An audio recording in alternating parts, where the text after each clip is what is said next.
I've thought about this idea ever since, like, Jared asked me if I wanted to do this. Because I just know myself. Yeah. But hey, It's fine. just be like, it's a true adult. You know yourself. wow. It's profound. That's some knowledge.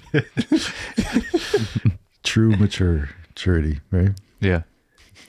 We were All right. just talking about when we were hanging out watching this movie. What were we saying about? We both were saying how we were getting old because we were just like things just start hurting. Well, What were you saying? I don't remember what it was. We were driving to get pizza before we went and watched this movie. Yes. And I was just like, oh my God. Like, we didn't really talk about anything. We said, hey, man. And it was just like, oh my God, my right leg hurts. Oh yeah, that's what it was. And I was like, and you're like, yeah, that's how it is. It's how it is. Everything falls apart. And I'm like, oh yeah. yep. Yes, it is. Yep. Yep. I had no clue what happened. That was the best part is that we just said like hey to each other and we just automatically just like agreed and just nodded like we know what we were talking about. Yeah. We were just like, man. I think I just needed a banana or something. Yeah. Yeah, probably. Some Low potassium. in potassium. Yeah. We want to do You want to hear the dad joke? Sure. Yeah.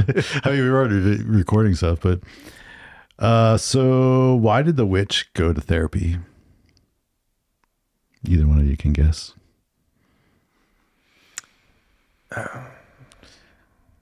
No. Nothing. No ideas. Nothing. I don't know either. Because she had too many hex issues. Okay.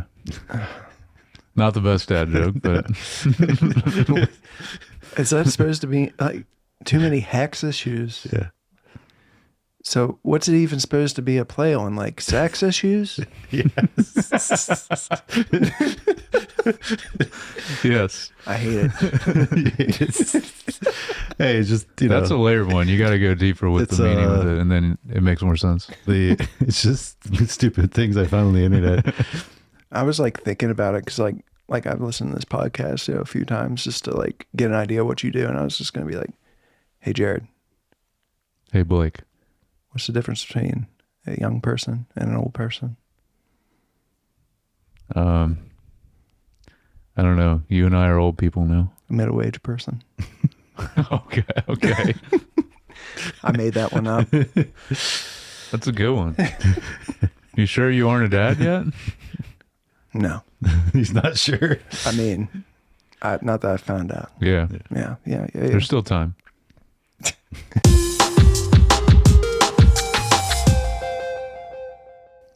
Hey, welcome back to Screen Time Film, a podcast where we discuss a director's filmography. This is the first one kicking off Robert Eggers. It'll be a short run because he only got 4 films, but I hear they're 4 strong ones since I've never seen any of them. Yeah. But so today we'll be covering The Witch. So, Jared, did you make some unholy bond with a goat? Maybe, possibly. That was gonna be one of mine, but that's that's a good one. My name is Josh, and I have Blake and Jared here with me today. You want me to Go ahead, first? Jared. Okay. Yeah. Wouldst thou like to live deliciously? You chose the most famous one, huh? I did because I didn't have it. He took mine. Oh, you could have used it. But I just wanted to address something as I was like walking in here today. It was kind of weird. Yeah. Josh's wife stopped me and was like, "You bewitched your brother, you proud slut." And she said that like right to you, and she was real upset. I walked in and I was like, I don't know what's going on, but Yeah. Crazy. yeah, it was intense, but we chilled out. Yeah. Good. Yeah. Glad everything was settled and cleared now. Also, we will conquer this podcast. It will not consume us. Oh yeah, that's a good one too. Yeah. Yes. All right. so, That's Jared, do you want to tell us a little bit about our Well, I'll guest? just say yes. Yeah, that's our guest that you heard if you're just listening and not watching, Blake, and he's one of my oldest friends. I was actually just thinking about when, definitely before we could drive. You I was could trying drive. to think. What do you mean? So you could drive, or he could drive? No, dude. We were like, You used to pick me up. Like I would just be like, I had to memorize but your that number. I had wasn't to it. call you. That wasn't the very beginning. I was still in high school. It was like 2006. Okay. I thought we were like 14. I don't know. Maybe not. I don't remember either. But okay, so around then at least anyway. So Anyway. and now we've been talking about how old we are now. But yeah, so and also Blake is he's a pretentious film nerd. I wouldn't call myself pretentious. No, you're not. I write 4 to 5 line reviews on Instagram to my 300 followers. Yes. And Exactly. Soon to be more now that you're on this you know, one. got to get about 2 to 3 likes every time, and I'm really proud of that. Yeah. Good. As you should be. Yeah. It's consistent. Yeah. You'll get so many more followers now that you're on this. Yes. We're gonna put your Put your Instagram we're handle gonna up have on that the up screen. on there. So everyone follow. No, seriously though, I do like when you post movie reviews. Well, it is great. I changed it to MC Hamsteak, but I went back to your handle. Walker, Texas Stranger. Yes. So if you want to find me, that's it. That's it. Yep. Nice. So yeah, so no more of that. I mean, you guys are always friends, but like, I mean, you guys are in a band. Oh, we were in a band together. Yeah. Yeah. We played music. I used to yell, and he played the guitar, and the guitar. yep. Yes. And that was so long ago. Does it insane. feel weird talking into a mic instead of screaming? I mean, I could yell into it, but Josh would probably be upset. Yeah, he would. I'm not going to do that. I would be upset too because I would have to edit it. So Try to fix it in post. yeah. So before we get into this film specifically, Yeah. maybe a little bit of what's your relationship with this director, these films, like. Yeah. You probably. Well, I mean. So, honestly, I just kind of found him fascinating from the start. Like, Yeah. these movies were introduced to me by a few different friends. They're like, Blake, this is like going to be like your bread and butter. Like, it seems like it's right up your alley, and it was. Yeah. He's like almost like dog. Like this one's called A New England Folk Tale. Yeah. And it seems like all of these are folk tales, you know, even up to Nosferatu. Like, it's just like the way he tells the story is like a fairy tale almost vibe. And I've just found them fascinating. And just any director that has like a consistent record like he does, uses the same people, and just like, you know, it's just, he has a vibe to him, and it's just always kind of drawing me in. I agree. Yeah. And so you have seen, which by the way, I guess we could say also you're going to be on some other pods of his coming up, of his films, but, and I've seen all of them. You've probably seen them all more than me, but Josh has not seen any of them, which is very exciting Correct. to see how I'm most excited about cinematography with you to see how you feel about it. But in general, this will be cool because we'll have a different view, I guess, on these films coming up. So Yeah. yeah. Yeah, I'm interested to see if you love them or hate them. Okay. Yes, this will be. Yeah, I actually have no idea how Josh is going to feel He's about like, this one. Yeah, I know exactly what he thinks, but Yeah. Yeah. All right, on. Well, let's get into it. So, The Witch came out in 2015, rated R, an hour and 32 minutes. IMDb synopsis: an isolated Puritan family in the 1630s New England comes unraveled by the forces of witchcraft and possession. Directed by Robert Eggers, written by Robert Eggers, cinematographer. Right. I forgot that he wrote it all, so that's cool. Yeah, cinematographer Jaron Black. I don't know. Yeah, Blash. Blash. Yeah. Blash. He looks like he's a cinematographer in all the films. Yeah, And then he also did some episodes of Servant.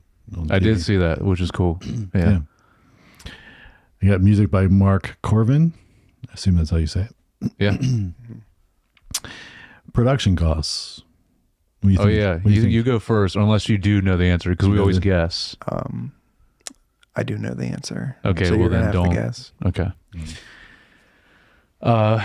I think he was really smart with this movie. Like, I think he could have gotten away with it pretty cheaply. So I'm gonna guess well, this is 10 years old now. I'm going to say 5 million. It's close. 4 million. Oh, that's great. That's Yeah. amazing. He did this on 4 million. Yeah, That's awesome. just great use of practical effects and just probably clever, just some clever filmmaking there. I mean, You And did. I mean, as a new director, I mean, he's not going to get those big budgets. No, but that's even more impressive what he did, especially as a directorial debut. Yep. It's awesome. I mean, it helps that they didn't have a lot of locations. I mean, it was so like, which is True. Not a bad thing at all. And it definitely goes to keeping things simple from a story perspective, keeping things simple from a production perspective. And especially starting out early, you want to you don't want to overwhelm yourself, right? So you want to kind of limit. So I think smart on his part to write a story like that it's a little easier to execute on, right? And focus on the story and not so much like trying to change locations all over the place, And so, Yep. yeah.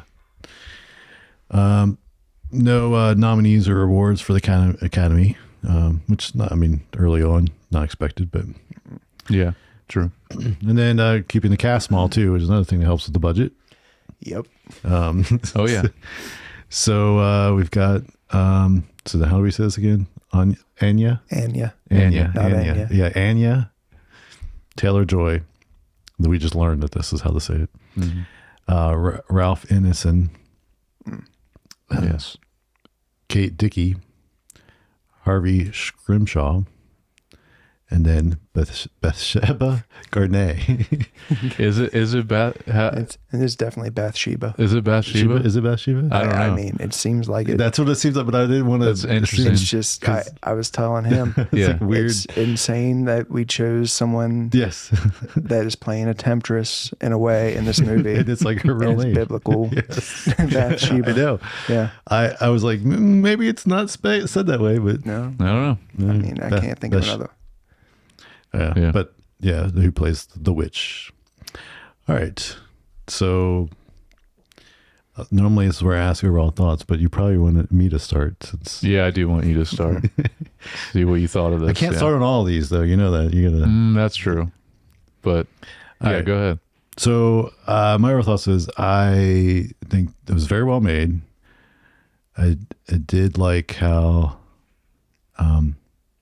like it leaned into more practical stuff and not trying to be too like jump scare and gore kind of stuff, and just kind of let the story be there.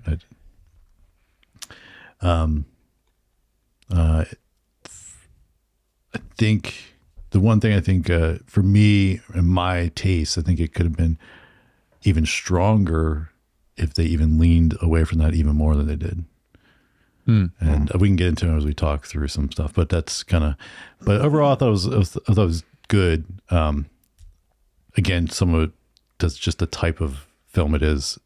I'm probably never going to love something like this because it's just not my genre. Yeah, this is not your type of. Yeah. But I think from a professional execution or whatever, I think top notch. It was done. Oh yeah. I feel like it's more of a period piece than anything. Robert Eggers himself has even said he doesn't like jump scares. He doesn't like horror movies, which is very surprising. Yeah. As far as he goes, is like Universal and Hammer film. Like that's as far he doesn't like it. Yeah. But I guess I'll just talk about Yeah. what I think. What was your Yeah, overall you've thoughts? probably Awesome. seen this It was one this- the most. This out of was us. this was my first exposure to him. Yeah. And I just remember it being very slow. Like it was a very when you first watched it, you really didn't expect. He uses a lot of what is it? I don't know, not distraction, but Misdirection. misdirection. Yes, yeah. He misdirects you into thinking he's going to do something jump scare, Yep. and I love it. It's just he has a way of building tension, while also just kind of keeping everything moving forward. But no, I'm just an overall fan, so I can continue to gush, and I will. Oh yeah. Yeah.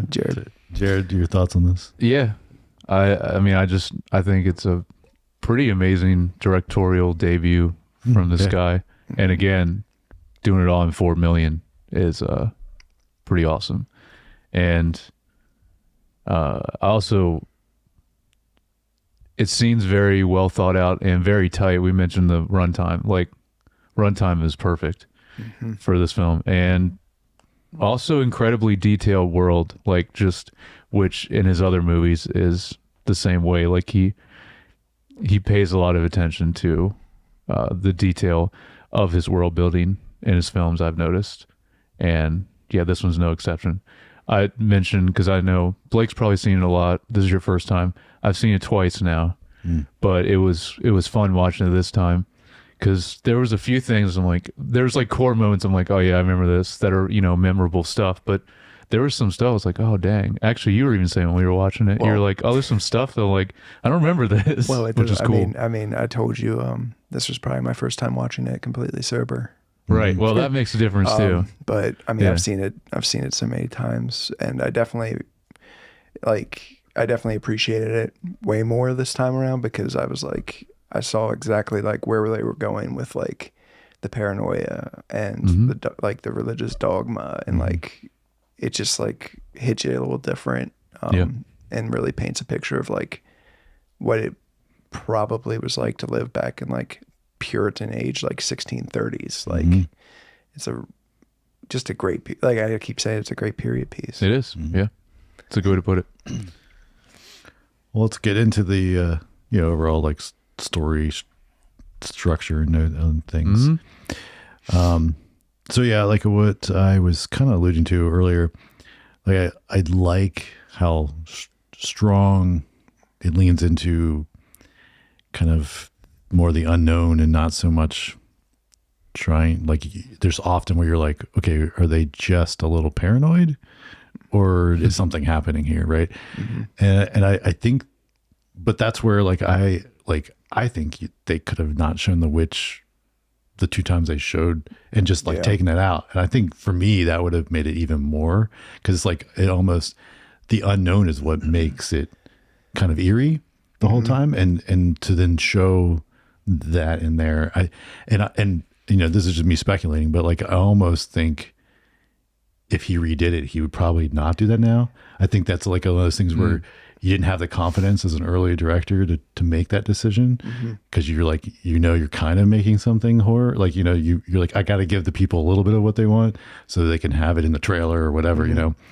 Again, this is all just my 2 cents of speculation, but like I think it would be even more impactful when it finally at the end is revealed a little bit that there's some supernatural thing happening. It's like a coven or something. Yeah, out there. like if you didn't know that until then, I think that would have been Anyway. Like just like imagine if like during the scene where like what is this, Sam?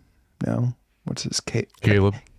Yeah, Caleb, the little boy. Yeah. He Not the twins. when he disappears and comes back like naked and possessed. Yeah.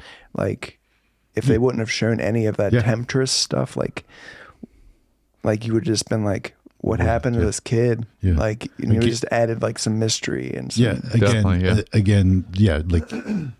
like it could have been like, well, he was out there overnight. Like he could just been a rough night. Or did something happen? Like, you know, and the same with the even with the baby, then the baby disappears, and then they show that brief whatever she did with the baby. Like, that's a crazy scene at the beginning. Oh, I definitely believe it was. I think based on what I've heard and like through about witchcraft, she probably took the foreskin of the baby. Yeah. I think that's what happened, and then the Yeah. rest of it was definitely she took the baby and murdered it. Yes. Yeah. At the end. Yeah. But yeah. Anyway, but like those 2 scenes particular, like you have to just take them out. Yeah. And again, I think it was good as it is, but like I was like, for me, like I think it could have even been stronger, like reveal it to let that unknown sit longer and not really reveal that Revone is a real witch. You mentioning the baby then disappearing at the beginning though, like I think that's the way they do that though is such a cool the peekaboo. Yes. Such a cool way to do that. That's at the that beginning. first like misguide that you Yes. get. Like because the whole time, like even when I was watching it this time, I forgot that part. And like every time she like would pop up and that camera's right in her face, I was like, oh crap, I can't remember if there's jump scares. Yeah, 'Cause, like, that's a big seriously, thing. Yeah. I thought like, I was like, is this where the witch pops up first, like on her face? And it never happens. But And I mean, I'll mention, because you also were talking about the jump scare thing, like, and I always appreciate, even if it's not a full-on horror movie, but playing in that genre, I always appreciate when a director has constraint with jump scares and can make you unsettled or build some kind of suspense or unease in other ways, or tension in atmosphere in other ways, which he does so well. And I just think it's just way better, and it makes these kind of movies more smarter to me, because the kind of movies that are just relying only on jump scares, I just think is just a cheap way to do it. So I appreciate, because Ari Aster, which I know we were talking about and comparing Robert Eggers a little bit to him, even though Ari Aster's more on the horror side, but he does the same thing. Like, he doesn't rely on, but he does the same kind of tension thing. yeah, just wants to unsettle the audience. Yeah. And make you think one thing, and then And the just give you- misdirection thing you said. just give you something that you just never saw coming in a billion years. Yeah. Yep. I wanted to start with something that, obviously, to preface this, I don't condone any of this, but I think it's a funny question to ask: is Black Phillip the MVP of this film? MVP. I mean, I think it's a good question to ask. So you're asking if Satan is the MVP of this film? Yes. See, okay, here's the thing. I'm talking about as far as plot wise and what he does. I think there's He's a very important person I don't to this think- film, or the goat is. He is, but I don't think that he is originally possessed. I think that hair from the woods shows up because they show that scene where he's in there with them, and then Yeah. after that, the twins start talking about, start talking to Black Phillip and all this, like, because like the first Right, scene where you that's hear them right. talking about it, they're just kind of like tormenting the goat, but then like after that, that's when they start like speaking with Black Phillip. Is after you see that Yes. hair in the pen with them. And that hair just shows up like 3 different times before that, and at the end too. It's a good point. I didn't even think about that. Yeah, Yeah. that makes sense. Gotta watch out for those rabbits. That's right. Look Yeah, at the man. bones. I just also just wanted to say Black Phillip, because it's just a great. So Just- I feel like I have to talk about him. So Yeah, go ahead. apparently his name was Charlie, and Okay. he was the worst animal that they had to deal with. Oh, on set. And the that goat? he actually gored Ralph Ineson, Really? like in real life, and put him in the hospital for a couple days. Oh man. Yeah, I don't know the extent, but like Not like how he did in the actual film, no, but no, somewhat. yeah. Okay. So Dang. they said he was just like, he would either be laying around or just trying to like kill everyone, or like just being wild. It was like, what was the Do they not have? was it the Coen Brothers film where they had the cat? Was it the Oh yeah, Inside Llewyn Davis. Yeah, and they the were cat like, would don't just, ever, like it was a terrible idea to use the cat because like, Yeah, they just had the cat like roam around the. and they were like, it was the all the hardest thing to scenes, deal with yeah. is the cat. We have so much footage of the cat not doing what we wanted it to do. Yep. I mean, as a cat owner, I can say I cannot condone using a cat in film. That does not Yeah. seem like a great idea. No. Untrainable beasts. Yeah, I mean, they had to have someone, a trainer or something on set for the goat? Like, I mean, yeah, you're supposed to, But- but that doesn't mean that I mean, it just because there's a trainer doesn't. I mean, it might just be the owner. I don't know. I don't know how Right. much you could train a goat. yeah, I don't know. I think they just do goat stuff. They're just there to goat, a man. little unpredictable no matter what, how much you. Yeah, Goat's gonna that's true. goat. Yeah. that is true. Yep. Anyway, I had to just bring up the goat first, just because it's interesting, the parallels. But They said the most well-behaved animal on set was the hare and the raven. oh, The raven that Interesting. breastfeeds at one point. dude, okay, yeah, that was Yeah, a that was a weird thing. but yes, that was interesting. Yeah. That one, there's another scene very quick scene. I was like, oh, I don't remember this from watching it before. Yeah, I'd completely forgotten that. I was watching the scene and the hallucination. I was like, man, I don't remember where this is Yeah. going. Mm-hmm. And then, Mhm. boom, Then there's that. Yep. bird. Yep. Yeah, it's just craziness. Mm. So, Yeah, so a couple other things. The twins were creepy. I think that they add at the beginning at least, they add a little bit of lightness to what's going on, because like the little girl just like straight up being like, mother hates you, and like just like tormenting the crap out of Thomason is just, Yeah. Yeah, I guess it's funny. Like, it probably, you're not wrong. I just, like, they didn't stand out as much then because you're still watching it for the first and only time. And just kind of like, they're just like, oh, they're just like the younger siblings that they're kind of bothering her.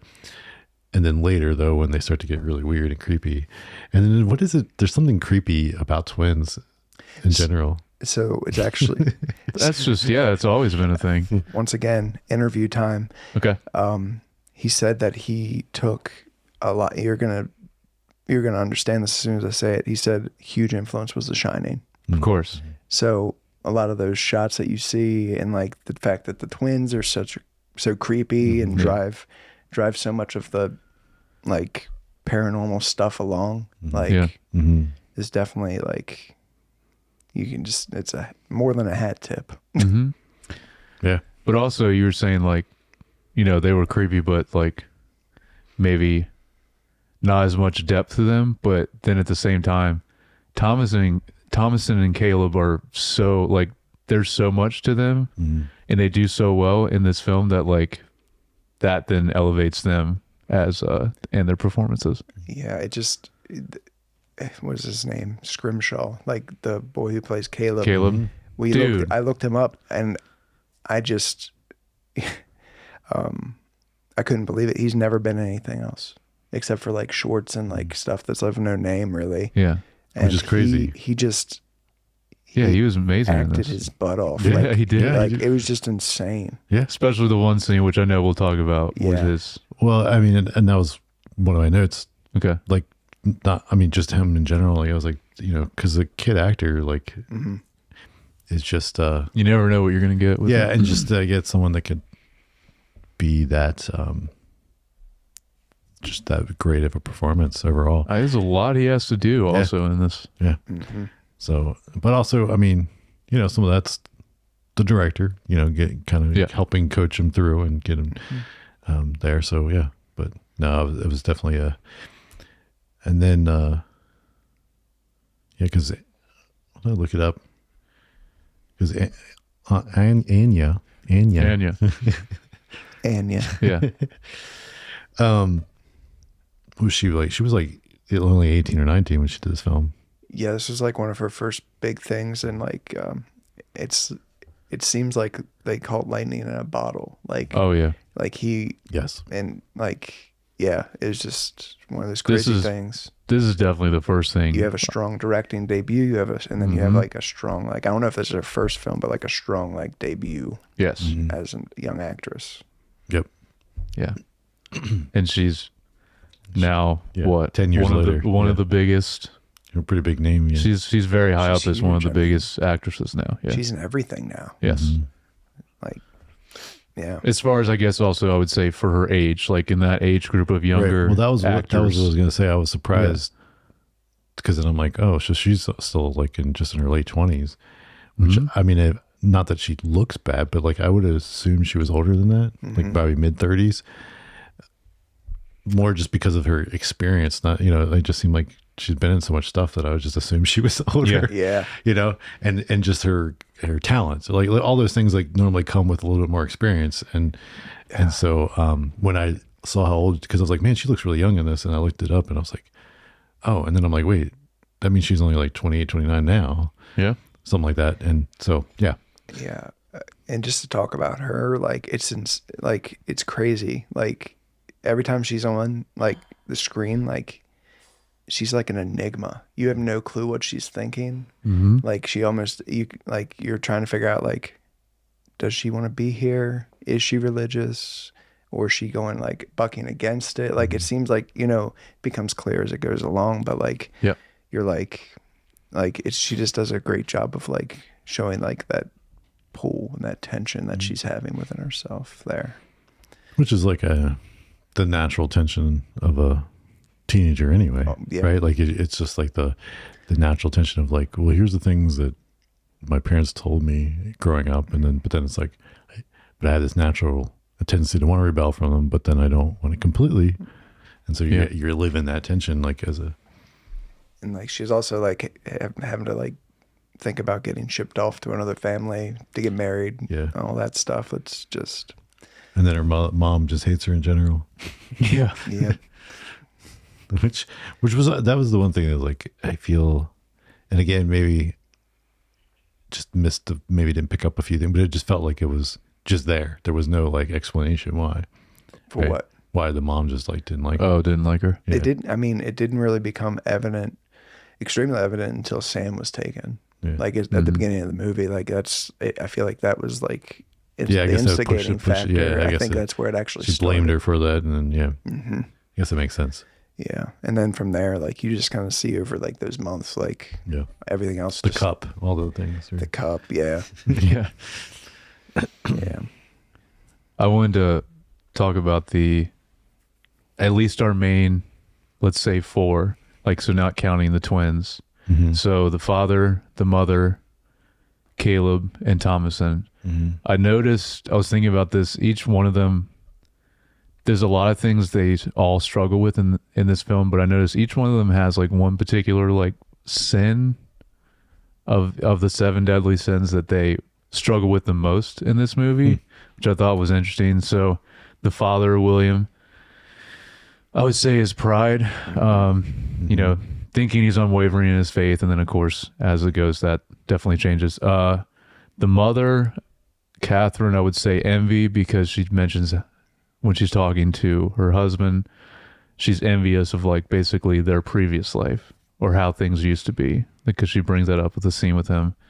But I don't know if any of these you think there's something else, then let me know. But I was trying to think of it. And then Caleb obviously is lust. That's a big thing. We see that in a lot of different scenes, even with his own sister. And oh yeah, I forgot. There's a couple times where he's like glancing at her chest. Oh yeah. The camera is showing his POV. Yeah. And then Thomason, I guess, I mean, you can see, you already mentioned like the conflict or just struggling with her doubt or faith and belief in how she was raised, I guess, and this what she's supposed to believe in, because of what, you know, her parents taught her. So so I think it's interesting. I like that they do that in this movie, where each one of them has their own. Obviously there's other things they struggle with, but there's one core thing with each one of them that like really carries through the film with them. Yeah. Like the other one that I mentioned, well, I didn't mention it on pod, but was anger with the father. Every time something went down, like he didn't pray about it. He went out and chopped wood. Yep. And in the end, he was buried by that anger. That was a very clever way they did that. To I where thought that was the giant pile of wood that he's cut. That was something I realized on this watch. I was like, he just gets knocked right into that pile of yeah. I never noticed that until rage. aired this time as well. Yeah, it's very cool. Yeah. The also the I liked how like the longer the mistrust between, especially those core 4 that you're talking about, like that slowly just disintegrated more and more and really just broke down the whole family bond. Mm-hmm. And the other thing that I had to look into it because was the whole fact, like the whole reason they ended up leaving this plantation was, as far as I could tell based on like what I looked up, was that they were too fanatical. Like, and they were like fanatical even for Puritan culture, and which is crazy. Yes, that is crazy. So like you're the extremist in the extreme. Yeah. So like for all this, like for it to fall apart like that, like it's just, it also says something like for them to be isolated and how quickly things just kind of Oh yeah. start to fall apart when they are lacking any community anymore. Mhm. Yeah. I don't, again, because it was just right at the beginning, like the stuff that they talk about right before they leave. It's like I don't remember what was discussed in that. Like that. It was very quick, and basically Ralph Ineson's character, he's just like basically saying, I will not Mhm. I will not say like repent. I will not, he's like, I'm not going to go back on what I said. Mm.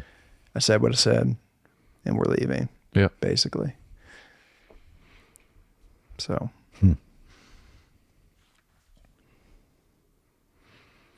Yeah. So I mean, I have a few more notes. I don't know how much more you have it's of most of, overall like, things. Last of like really things, just the endings kind of Okay. thing. No, before getting to cinematography, but Okay.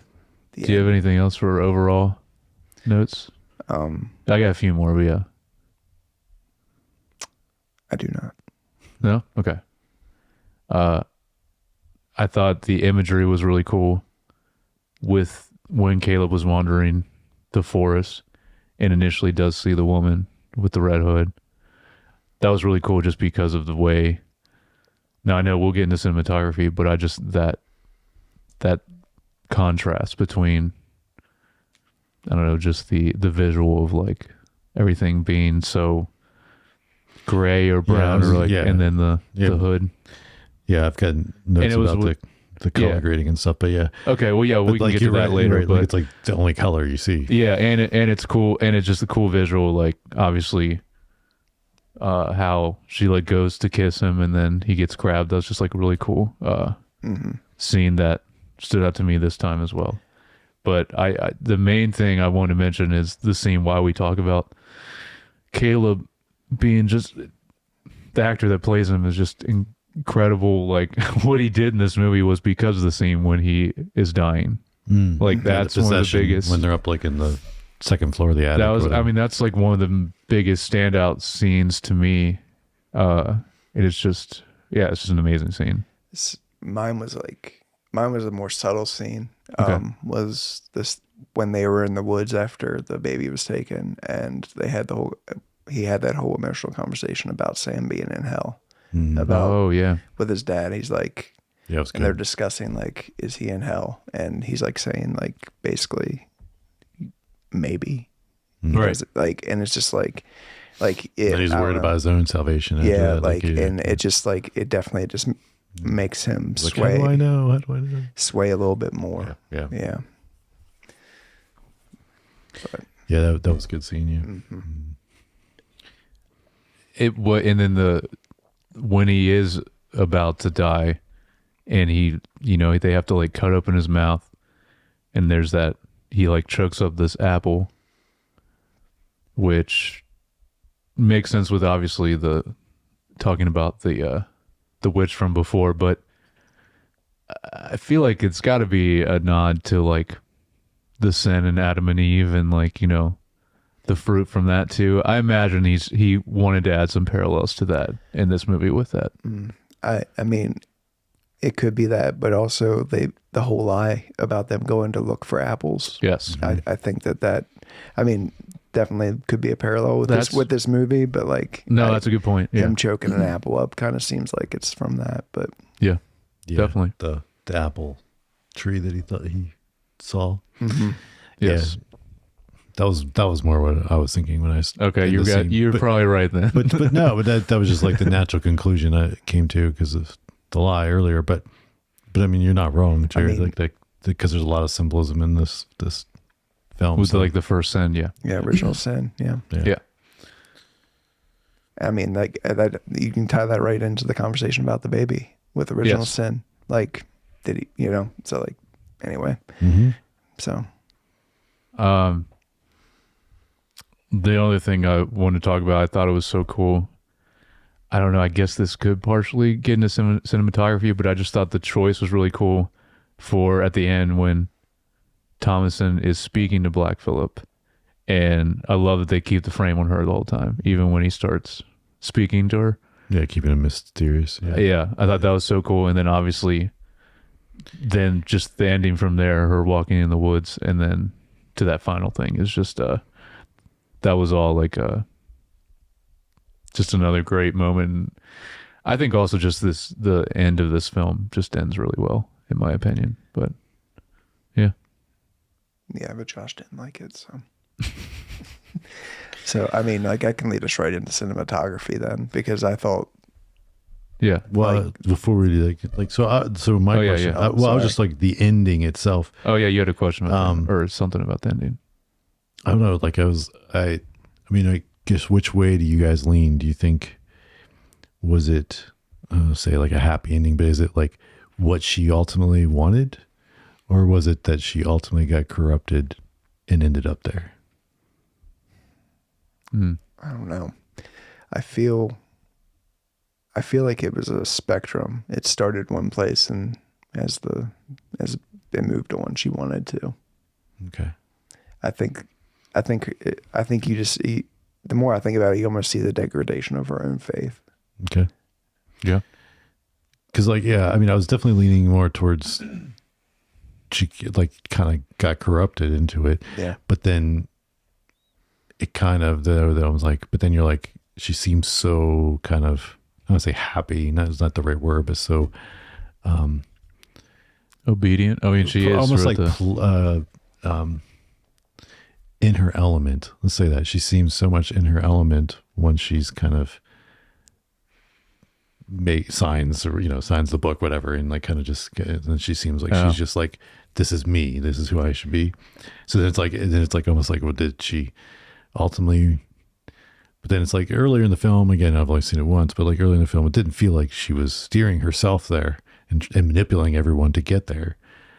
But yet, like There's also, I have a theory okay, about this, and she's at the root of every single time the witch is on screen.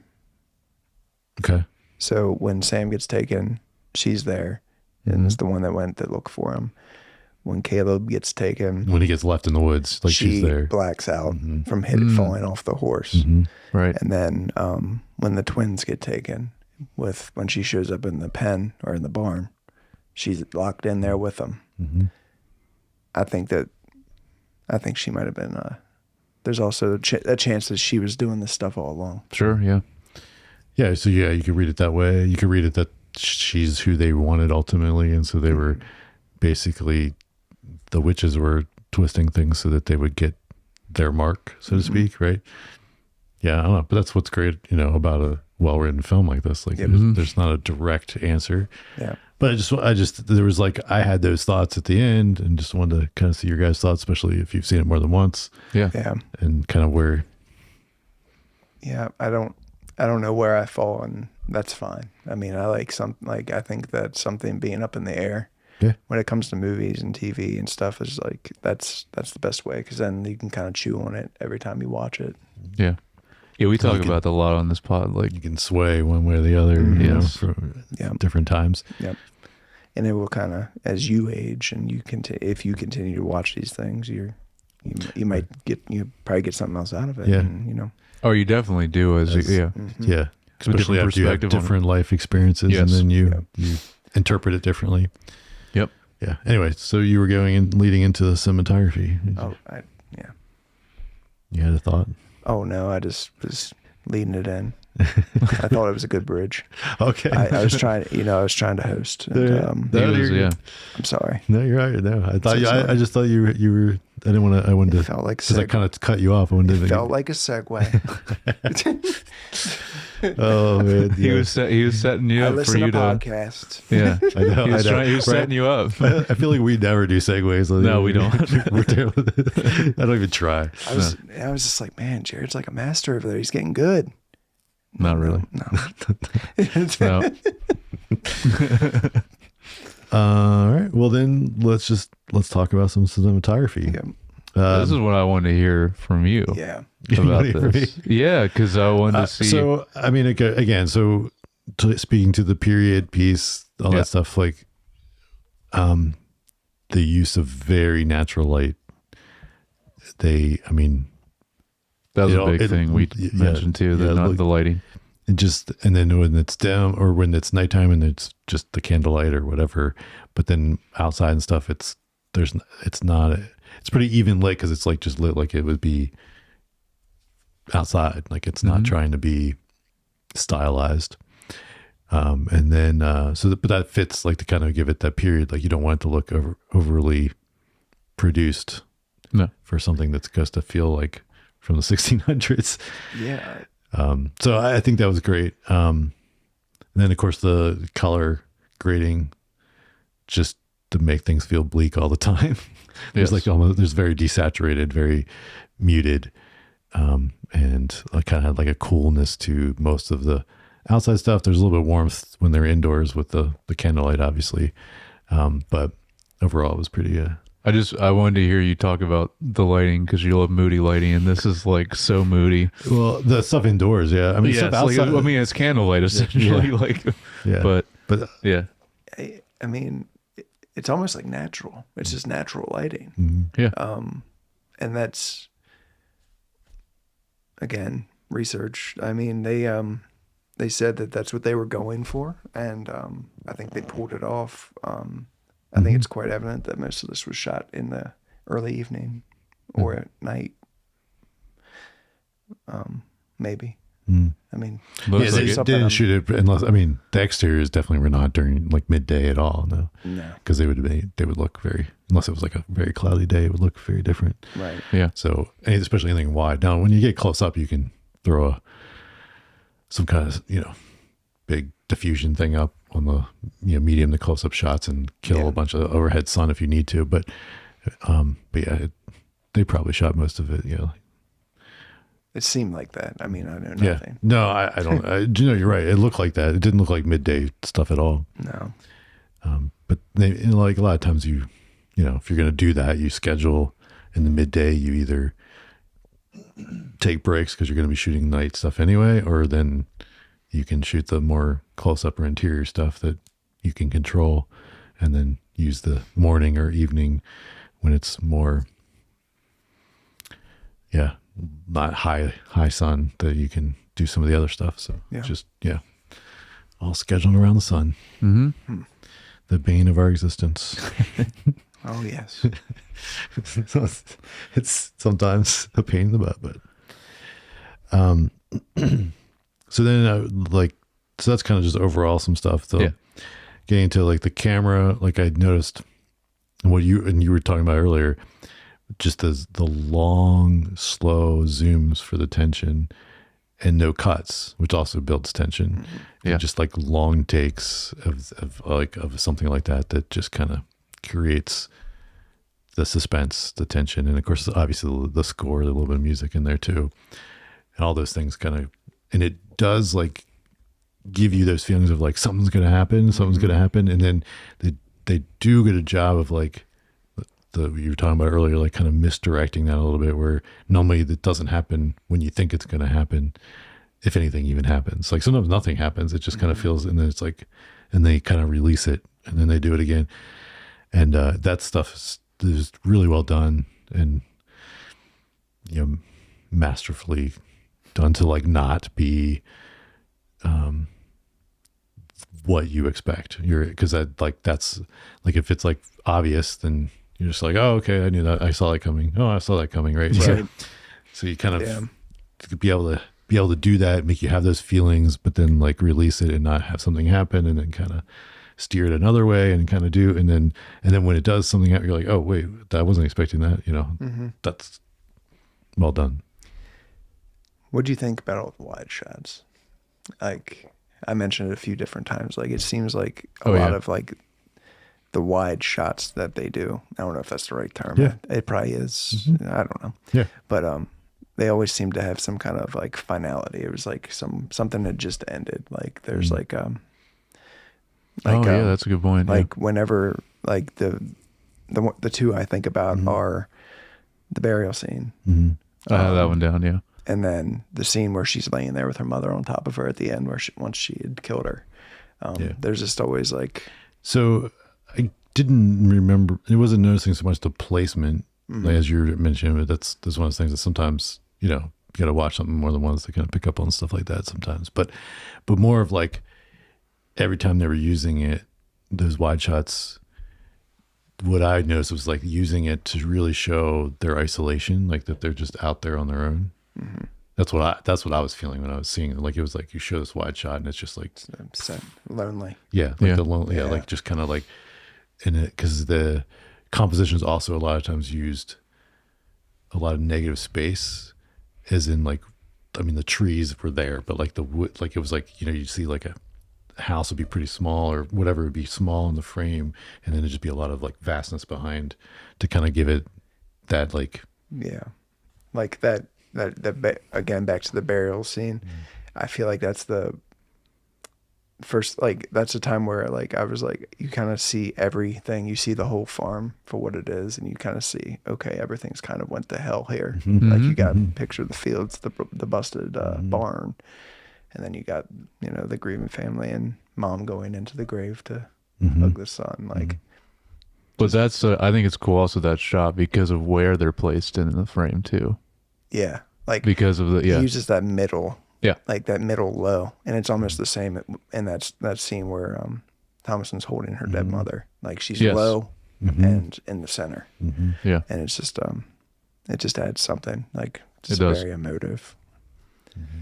yeah, And I mean, I think it probably is loneliness there too, because just like the vastness around, like if you're here and it's just so much extra space everywhere else, it kind of gives you that sense.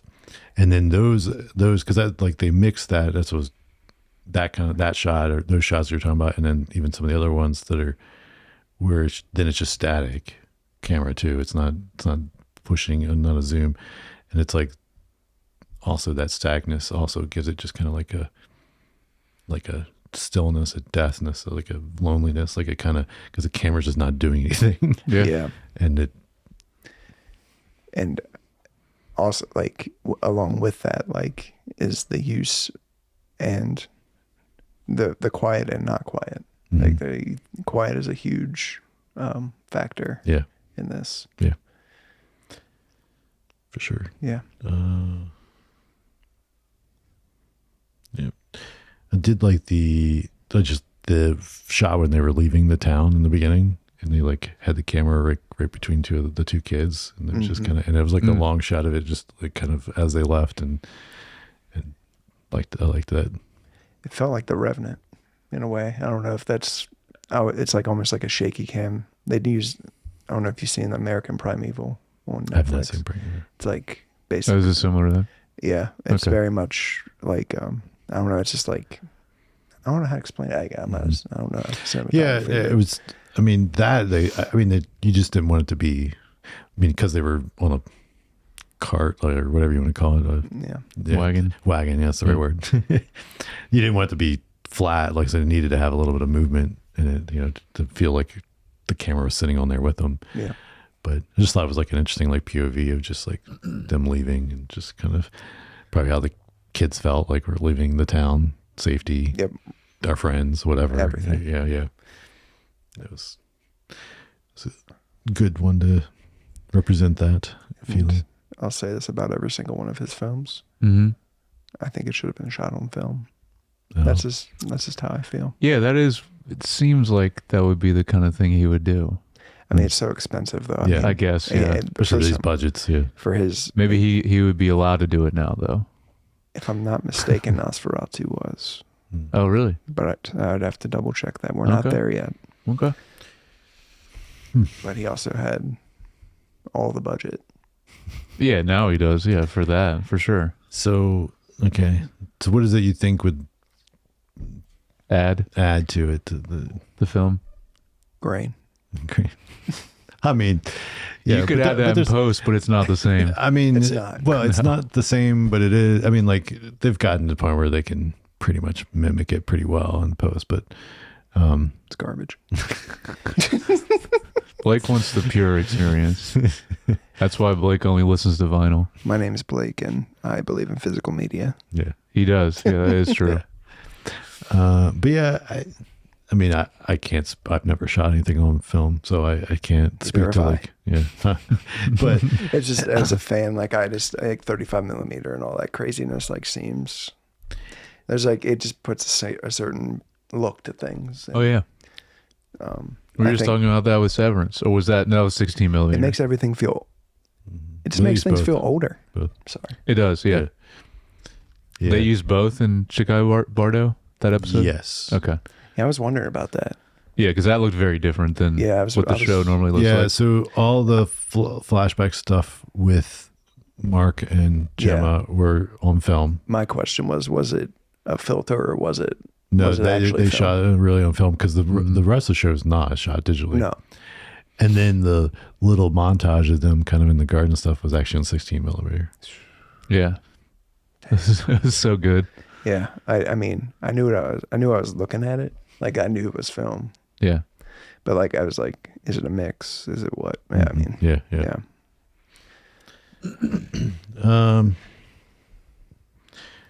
And then the other note was just to me interesting. Some of the times they decide to use the shaky, like to actually use some shaky stuff.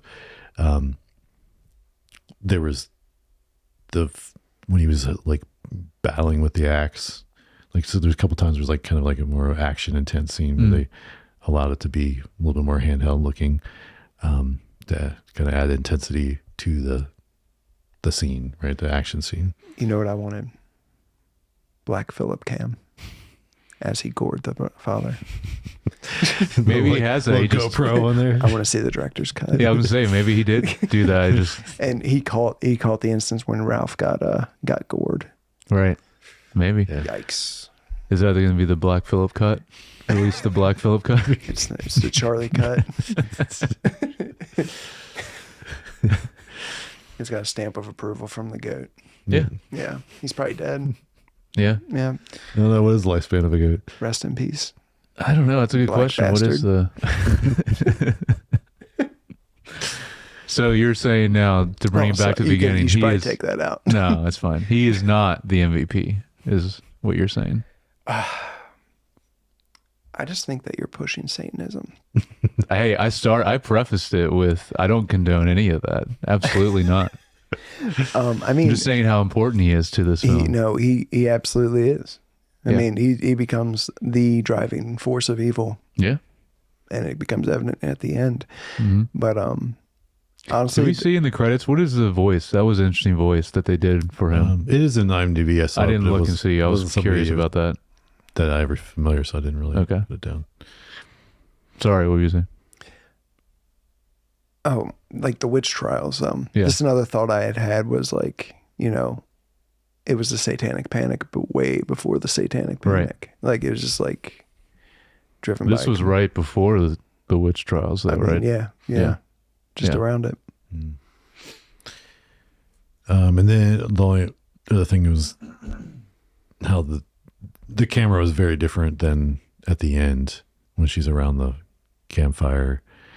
Like They used kind of like a different feel, especially when she was kind of levitate and stuff. Like it was, Yeah. it was. So yeah, it's what I call. He always has this, and you're gonna notice this. He has his wild ass psychedelic scene Okay. in every movie, every one of them, That is true. and you'll right. see it. All right. Yep, and it started with the witch. But have you ever seen Hereditary? No. Okay, we had just noticed like the endings are very similar. Very similar. Yeah. And Hereditary was after the witch. Like they're very Yeah, that was very different. 2017. Yeah. Like a coming into their own kind of deal. Mm-hmm. Yeah. Yeah. Robert Eggers and Ari Aster. Yeah. Yep. Yeah, they have a lot of similarities. We have him on the list too, actually, for directors.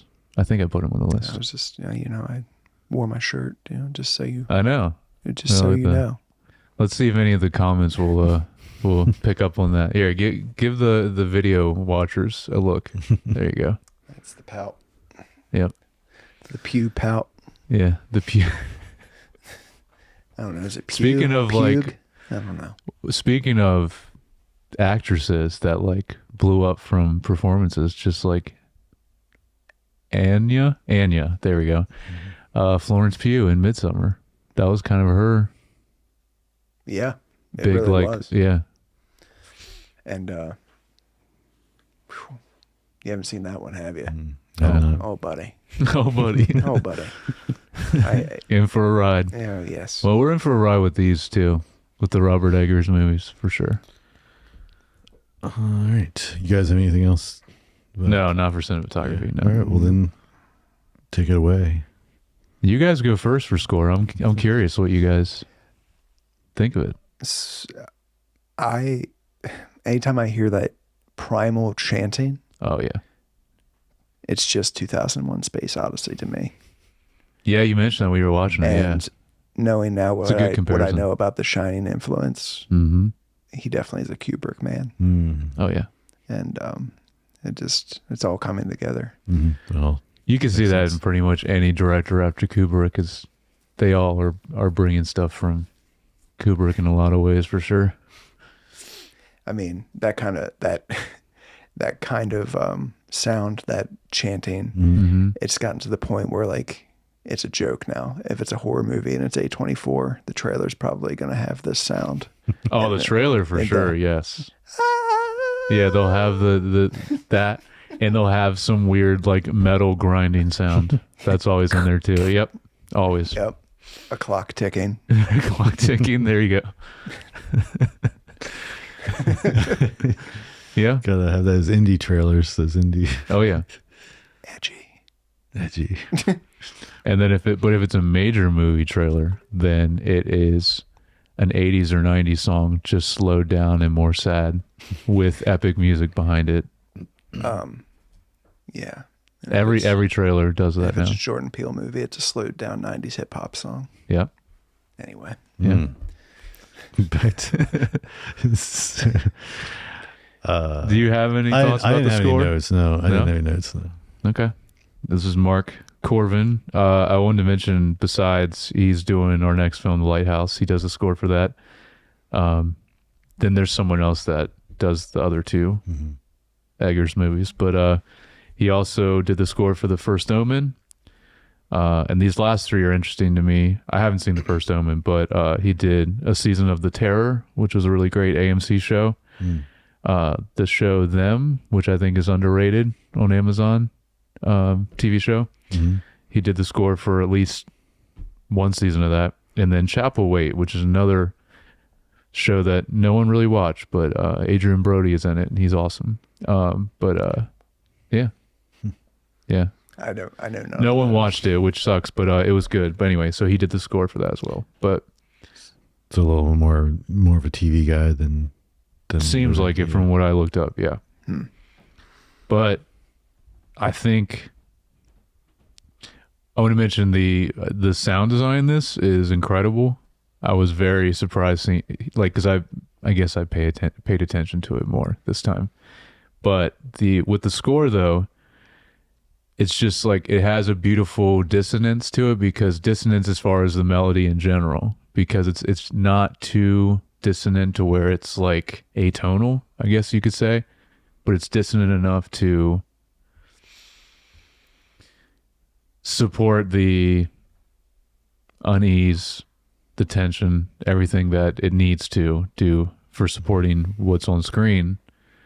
But it's just it's done in a beautiful way to where like you can still feel the melody in it, at least to me. And I just thought he did really well with it in this movie. So Yeah. I agree with that. I mean, Yeah. it did not work. That's right. right, it didn't Like, stand out to you in a bad way, is what you're saying. Right, yeah. Like I thought it seemed well done. It just Yeah. nothing stood out specific to like. But actually- it also wasn't constant too. Like which I always appreciate when composers do that as well, where they know when to not let things breathe. let things breathe and not like this Like section you were doesn't saying need a earlier, score. that's having silence. Like the silence pays. Yep. I also appreciate a good crescendo and decrescendo. Oh yeah, You know, that it's going to help a lot with this movie. That's like I mean, like just the scene where Caleb's being tempted. Like it's just kind of Yes. ramps and ramps and ramps, and then it gets grabbed by a monster hand, Mhm. the creepiest looking thing in the whole Oh yeah, we didn't really hook it. Yeah, that's in the whole movie. yeah. There's a few images that are just very quick that stick with you for sure in this movie. Yeah, I want to turn the brightness up and get a good look at Satan. Yeah. Yeah, because he look. I kept trying to figure out, like, he's definitely like all black, like the guy's painted, whoever it is. Oh yeah. Whenever he pops up, Yes. Mm-hmm. but I can't tell if he's got like prosthetic or anything like going on, horns, face, like anything I don't know. like that. But I mean, just as a Definitely in the shadow. figure, like still, it's just like, ooh, if you blink, you kind of miss it too. Yep. All right, that's it that I have for Wow. So score. then overall, what's a theme or message in this film?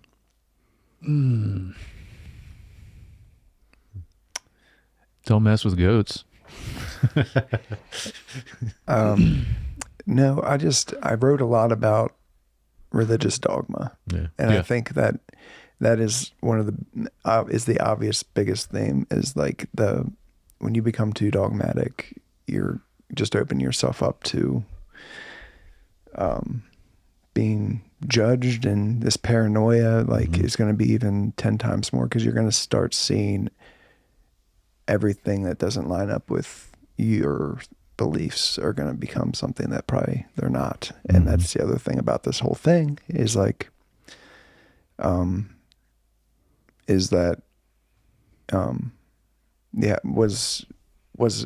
those things really happen, or was it just religious paranoia? Yeah, I don't know. Yeah, I mean that's kind of I wrote down about like just the religious paranoia and how that can push people to ultimately rebel. Yep. It's kind of like going so far to one extreme pushes you in the opposite direction. And yeah. Yep. I think as funny as the quote is, like I think it also is a good theme and message is like, don't make an unholy bond with a goat, especially Black Phillip, someone that is possibly Satan. Don't make a unholy bond with him, for sure. Yeah. Just don't have a black goat in general because even today, Yes. you're opening yourself up to You're opening yourself up to a lot of Satan. things. yes. All right, let's look up a Trivia. little bit of trivia. Yeah. Oh, yeah. I'm curious what we got.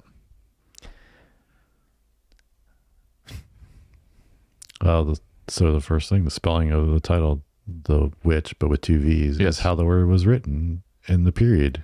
The Vitch. Because the W was not in a common use at the time. Yeah. Right. I never knew that. According to the cinematographer, the film was shot mostly with available and natural light. There you go. Yeah. A hare appears frequently in the film. In colonial New England, hares were considered magical creatures in their own right. They were often associated with witches, either as a milk hare, which stole or spoiled milk from the farm animals, or with the witch themselves, who were thought to be able to turn it into a hare in order to spy and influence people. There you go. So did the hare cause the blood of the milking with the goat? Yeah. Oh, right. I mean, I bet Possibly. you that, I would imagine. The film was shot in only 25 days. Oh, wow. That's great, too. That's impressive. That is impressive. The premise is based on America's first witch hysteria, set 62 years before the infamous Salem witch trials. So I guess.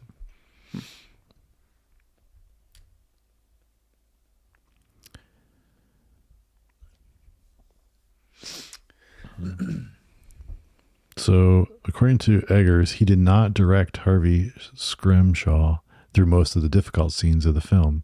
In those scenes, Scrimshaw was directed by Ralph Ineson. Eggers had no children at the time, and while Ineson was a father of two and frequently works as an acting instructor to children and knew much better how to coach a young boy. So, okay, hats to... Yeah, good on him. Yeah. Ralph Ineson. That's awesome. Well, and also Eggers to acknowledge, like, hey, have a weakness here, and here's somebody can help. Because I think that's one thing I talk about a lot is like one of the things I love about doing this is like the creative collaboration that happens on set. And, Yeah. and I think most people, it's like and when you see something come together and it's better because of all these people contributing and not like, it's like, I could have never done this on my own. Teamwork makes the dream work. Yeah, That's right.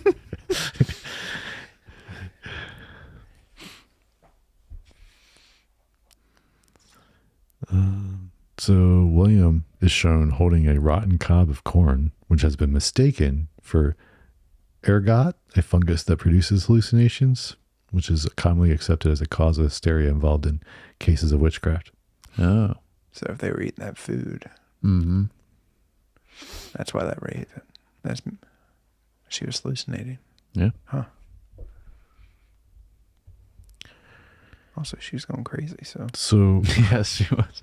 so he had obviously he had not directed anything but a few short films before this. Yeah. But he had written this script, and then unbeknownst to him, his editor, Louis Ford, had passed this script on to producers Lars Knudsen and Jay Van Hoy, with whom she was working with at the time. And Eggers was horrified since he didn't consider the script finished, but fortunately the producers loved it. So that's how. Nice. Okay. Basque mythology, the black goat is a commonly known figure related to the devil. Furthermore, the magical encounter between witches is called Aclair, which is Basque means meadow of the goat. Okay. Francisco de Goya painted about witches and a black goat in 1798 called El Aclair.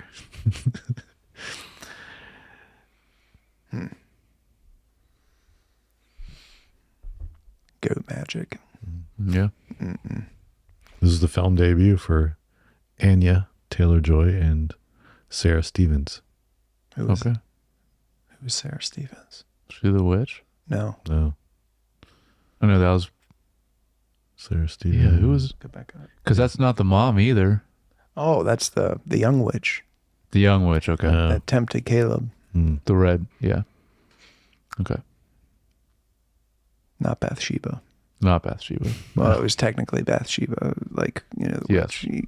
You get me. I got you. Yeah, you got me.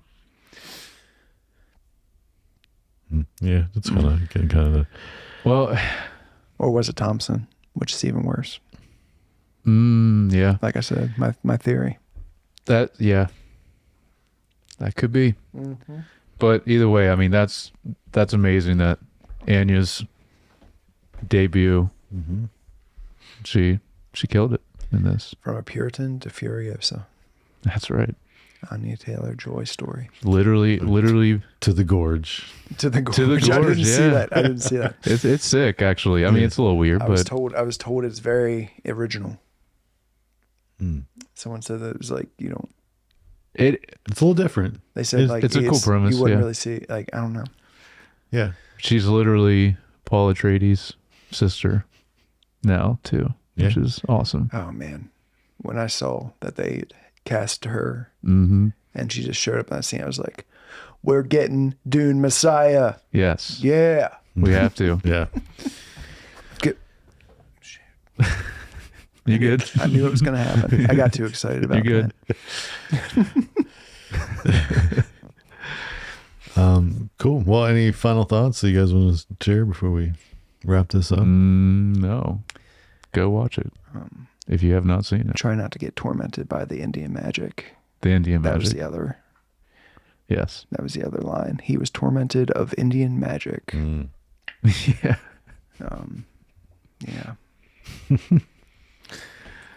Yeah. Yeah. If you are all interested in this, go watch it. Absolutely. Yes. It's a great film, and you're not going to waste a whole lot of time watching it. It's 90 straight minutes of. Very good runtime. Yep. Mm-hmm. Cool. Well, the next film is The Lighthouse. Yes. Oh boy. Oh I boy. am excited for this one for you. Yeah.